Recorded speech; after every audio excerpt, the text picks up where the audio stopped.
80% of the people who lose weight gain all of the weight back within 1 year. Don't worry, that won't happen to you because you're special. But for the rest of us mere mortals, we need to prepare for the worst because these numbers are staggering. Hi, my name is Justin Canning and I spent my entire young life as overweight and obese. And I spent the last 15 years trying to become the next best version of myself, while helping countless other people do so as well. And today we're going to identify some common mistakes people make that end up erasing all of the hard work done by their dieting. The first mistake most people make is they don't plan to maintain. People treat hitting their goal weight like crossing the finish line of their diet. It's over. You're ready to kick your feet up and marvel at your accomplishments. You think, I did it. I hit my destination. I'm just a fit person now. Well, that's how I felt. And this is really detrimental because you kind of slide back into the way you were before. But what all these diets aren't teaching you is how to maintain. You need to understand what your maintenance calories are and how to sustain this newfound health. The bright side here, maintaining is so much easier. Think about when you're in a car and you're trying to get onto a highway. You're on the on-ramp and you really got to speed up to get into the flow of traffic. That's kind of how momentum is. It takes so much effort to get up to that cruising speed, and then being able to maintain from there is so easy. The best part is, the hard work is basically over. All of that struggling and calorie deficit, that stuff is over. You hit your goal weight, and if you made it this far, you are able to kick your feet up and be happy about it.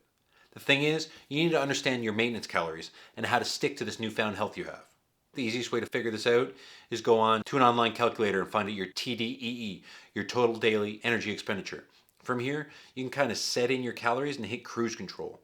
Live your life, stay active, eat whole foods, and hit your maintenance calories. You should be good. Just make sure you don't look at this like you finished the diet race. It's not over, it's just easier now. The next common trap is lagging indicators. You get down to your goal weight and people are really starting to notice. They're throwing compliments at you, telling you how motivational you are. You're really starting to feel yourself. It feels good. You treat yourself with a cold beer or a Friday night pizza night. You wake up the next day and you look in the mirror and nothing's happened. Nothing's changed. You might even look better. With all that glycogen going to your muscles, you might look fuller. Now all of a sudden you're getting a little cocky, thinking all this stuff can't happen to you anymore. You're a fit person now. This doesn't affect you like it affects other people. This is a slippery slope because weight gain is a lagging indicator. Now all of a sudden you're on a 4-day binge, and on that 5th day it catches up to you. The bloat sets in, you're feeling unmotivated and depressed. Now all of a sudden you're on a downward spiral, throwing all your hard work down the drain. 4 days turns into 2 weeks. Now you're looking in the mirror and you can't even stand what you see. Negative momentum compounds just like any momentum. Don't get caught in this trap. Number 3, lack of exercise. Let's face it, you've been busting your ass in the gym for the past 8 weeks getting ready for this beach vacation. You can't remember a time where you looked and felt so good.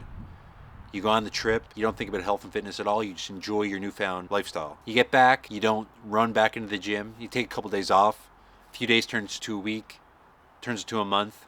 That lack of motivation, you can't get back in there. Unfortunately for you, you keep intaking the same amount of calories you were when you were working really hard. This is a really tough one because, like I said, negative momentum compounds just like positive momentum. What you need to do is make sure that that 1 day doesn't turn into a week, turn into a month. If you miss a day, if you fall off the horse, make sure you get back in there, even if it's 3 times a week.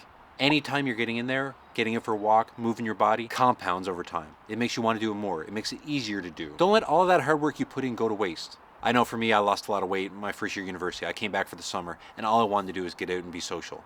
I worked every day, and then after work, I'd want to be out driving around with my friends, or on the weekends, I'd want to be out partying with everyone else. It was easy to let the gym take a back seat.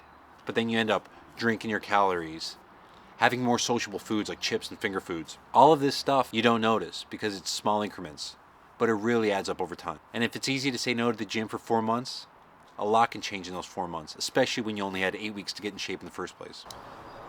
Finally, it's habits. People don't have the right habits in place to be able to maintain this lifestyle. You see, whenever beginners are getting into weight loss, they're usually sold some crash diet.